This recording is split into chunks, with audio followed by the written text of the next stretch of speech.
Hi, പുതിയ video ഈ video ഹൈറിച്ചിനെ കുറിച്ച് തന്നെയാണ്. അപ്പോൾ ഇന്ന് അതിപ്രധാനമായ ഹൈറിച്ചോളികളെ സംബന്ധിച്ചിടത്തോളം അതിപ്രധാനമായ ഒരു ദിവസമായിരുന്നു. ഹൈക്കോടതിയിൽ കേസ് നടക്കുന്നു, ജില്ലാ കോടതിയിൽ 2 കേസ് നടക്കുന്നു. അങ്ങനെയുള്ള ഇവർക്ക് വളരെ ബിസി ആയിട്ടുള്ള ഒരു ദിവസമായിരുന്നു. പക്ഷെങ്കിൽ നിരാശ മാത്രമാണ് ബാക്കി എന്ന് പറയാതെ വയ്യ. വെച്ച് കഴിഞ്ഞാൽ ഇവരെ ഈ തട്ടിപ്പ് കമ്പനിയെ വിശ്വസിച്ചവർക്ക് നിരാശയില്ലാതെ എന്താണ് ഉണ്ടാവുന്നത്.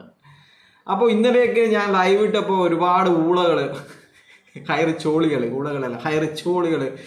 വന്നിട്ട് എന്താണെന്ന് എനിക്ക് പറയാൻ ഒന്നും കിട്ടുന്നില്ലേ, എൻ്റെ മുഖത്തെന്താ സന്തോഷം കാണുന്നില്ലല്ലോ, എന്താണ് പവനായി ശവമായി എന്തെല്ലോ അങ്ങനെ ചില അവരുടെ ലെവലിൽ എന്തെല്ലോ പറഞ്ഞിട്ടുണ്ട്.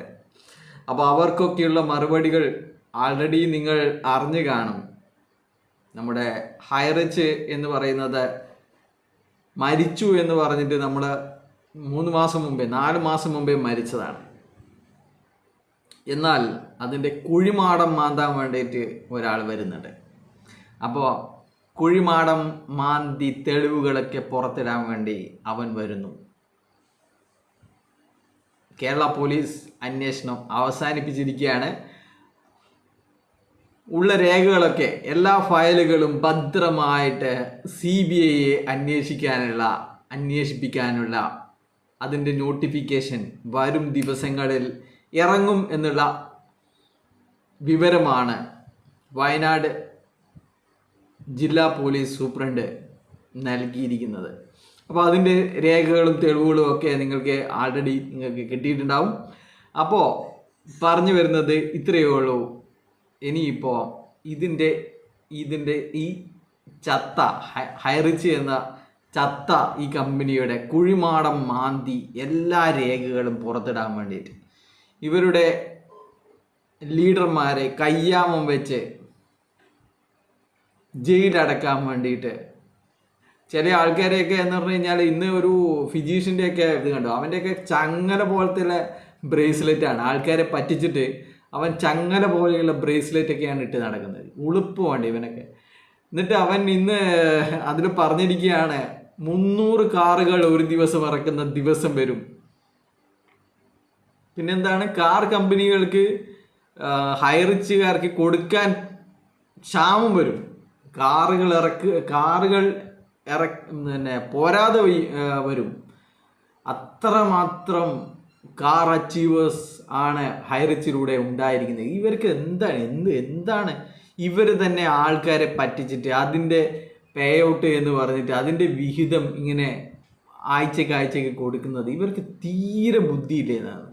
ഇവരുടെ തന്നെ കുടുംബക്കാരെയും ഫ്രണ്ട്സിനെയും ഒക്കെ പറ്റിച്ചിട്ട്, എന്നാൽ ഇവർക്ക് കാർ മേടിക്കണമെങ്കിൽ അവരെ നേരിട്ട് പറ്റിച്ചുകൂടെ. ഇത് ഒരു തൃശ്ശൂർ കിടക്കുന്ന ഒരു കാട്ടുകള്ളന്മാരായ അവർക്ക് ഇട്ട് കൊടുത്തിട്ട് അവർ ഇടുന്ന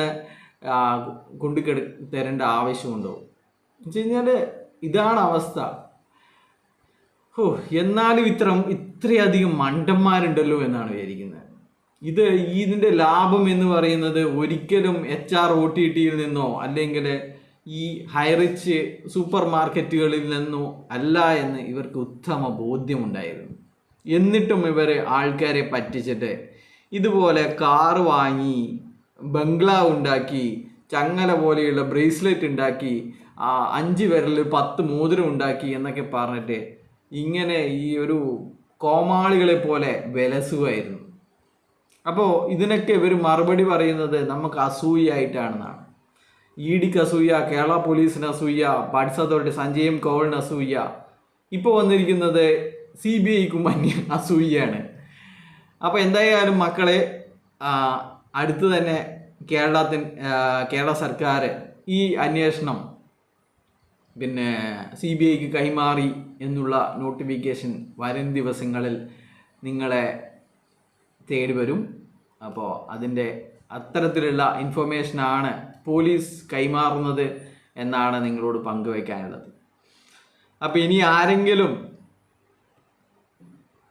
ഇത് തിരിച്ചു വരൂ എന്നൊക്കെ വിചാരിച്ചിരുന്നെങ്കിൽ അവരോട് ഒന്നും പറയാനില്ല. നിങ്ങൾ എന്താ വേണ്ടത് വെച്ചാൽ ചെയ്യുക. ഇതുപോലെ കള്ളന്മാർക്ക് പൈസ കൊടുത്തിട്ടോ എന്ത് വേണമെങ്കിലും ചെയ്യുക. നിങ്ങൾക്ക് എന്താണ് പറയാനുള്ളതെന്ന് വെച്ച് കഴിഞ്ഞാൽ കമൻറ്റ് ചെയ്യുക. അപ്പോൾ അതിനനുസരിച്ച് നമുക്ക് എന്തെങ്കിലും പ്രതികരിക്കാൻ സാധിക്കും. അപ്പോൾ വളരെയധികം സന്തോഷമാണ്. നമ്മൾ ഏറ്റെടുത്ത ഒരു സംഭവം അത് സർക്കാർ അത്ര മാത്രം ഗൗരവത്തിലെടുത്തിരിക്കുന്നു. പോലീസ് ഗൗരവത്തിലെടുത്ത് നമ്മൾ കുറച്ച് ആളുകാരെ പറഞ്ഞു തുടങ്ങിയ ഒരു സംഭവത്തെ അത് ഇത്തരത്തിൽ ഒരു ED കൊണ്ടും അല്ലെങ്കിൽ CBI കൊണ്ടും ഒക്കെ അന്വേഷിപ്പിച്ച് ഈ കള്ളന്മാരെയൊക്കെ പൂട്ടുക എന്നുള്ളത് അത് ഏറ്റവും സന്തോഷമുള്ള ഒരു കാര്യമാണ് അല്ലേ? അപ്പോൾ ഇത്തരം അനീതികൾക്കെതിരെ നിങ്ങൾ പ്രതികരിക്കണം എന്നാണ് പറയാനുള്ളത്. ഇതൊരു മാതൃകയാവണം. ഇങ്ങനെ എല്ലാവരും കണ്ണടച്ചുകൊണ്ട് അവർ പറ്റിക്കുന്നുണ്ട്, പറ്റിച്ചോട്ടെ, പിന്നെ പോലീസ് കേസ് എടുക്കുന്നില്ലല്ലോ, പോലീസൊക്കെ ഇതൊന്നും അറിഞ്ഞിട്ട് കേസ് എടുക്കുന്നില്ലല്ലോ എന്നൊക്കെ പറഞ്ഞിട്ട് നിങ്ങളെ തള്ളിക്കളയാതെ നിങ്ങൾക്ക് ആവും വിധം ഈ സമൂഹത്തിനെ രക്ഷിക്കാൻ ഉള്ള പ്രവർത്തികൾ ചെയ്യണമെന്നാണ് പറയാനുള്ളത്. അപ്പോൾ അങ്ങനെ മുന്നിട്ടിറങ്ങുമ്പോൾ നിങ്ങൾക്ക് ഒരുപാട് പിന്നെ ചീത്തവിളികളും ഭീഷണികളും വളരെ ഇന്നൊരാൾ ഒരു വോയിസിൽ കേട്ടതെന്ന് വെച്ച് കഴിഞ്ഞാൽ അവരുടെ കുടുംബക്കാരൊക്കെ എതിരായി എന്നാണ്. കുടുംബക്കാരൊക്കെ ഇതിൽ ഹൈറിച്ചിൽ പണം നിക്ഷേപിച്ചവരാണ്. അപ്പോൾ ഹൈറിച്ച് തട്ടിപ്പാണെന്ന് പത്രവാർത്തൻ്റെ അതും മറ്റ് റിപ്പോർട്ടുകളൊക്കെ ഷെയർ ചെയ്യുമ്പോൾ അവരെയൊക്കെ ബ്ലോക്ക് ചെയ്യുകയാണ് കുടുംബക്കാർ ചെയ്യുന്നത്. അപ്പോൾ ഈ വാട്സപ്പിൽ അതൊക്കെ സ്റ്റാറ്റസ് ആക്കുമ്പോൾ അവരൊക്കെ ബ്ലോക്ക് ചെയ്യുകയാണ്. അവർക്കിതൊന്നും താങ്ങാനുള്ള ശേഷിയില്ലാതായിരിക്കും. അവരൊക്കെ ശത്രുക്കളെയായി കാണുന്നു.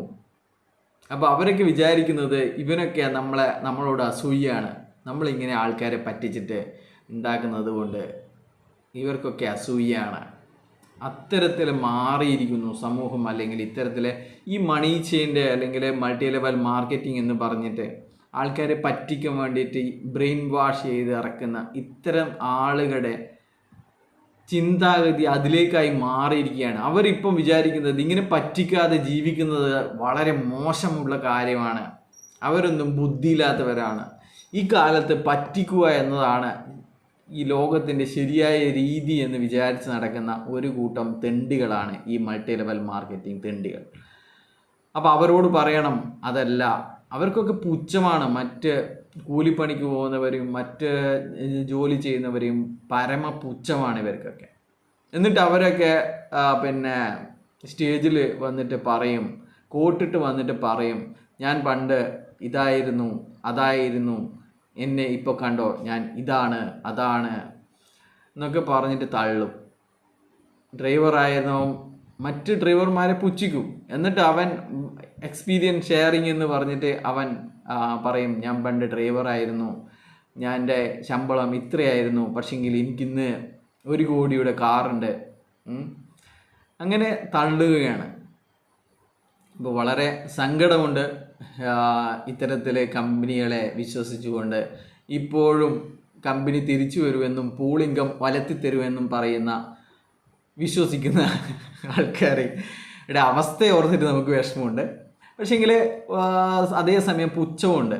ഇത്രയൊക്കെ നമ്മളെ പോലെയുള്ള ആൾക്കാർ പറഞ്ഞിട്ട് ഒരു രൂപയുടെ പിന്നെ എന്താണ് നിങ്ങളുടെ കമ്പനിയിൽ നിന്നോ മറ്റ് കമ്പനിയിൽ നിന്നോ ഒരു പൈസ പോലും പറ്റാതെ ഈ ഒരു തട്ടിപ്പാണ് എന്ന് അറിഞ്ഞുകൊണ്ട് നിരവധി ഭീഷണി കോളുകൾ വന്നിട്ട് പോലീസ് കേസുകൾ വന്നുകൊണ്ട് ഇത്തരത്തിൽ മുന്നോട്ട് പോയത് വളരെ സന്തോഷമുള്ള കാര്യമാണ്. അപ്പോൾ എന്തായാലും CBIയുടെ അന്വേഷണം വരട്ടെ, അത് ഉടൻ തന്നെ ഉണ്ടാവും.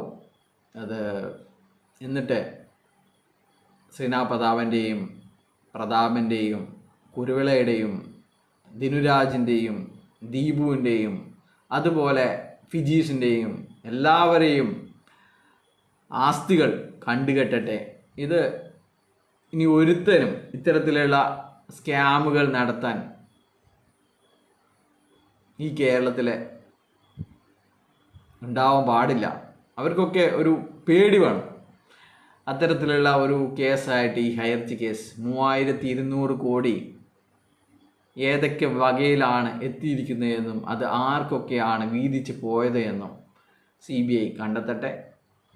എല്ലാവരെയും നിയമപരമായിട്ട് മാതൃകാപരമായിട്ട് ശിക്ഷിക്കട്ടെ എന്ന് മാത്രമേ പറയാനുള്ളൂ. ബൈ.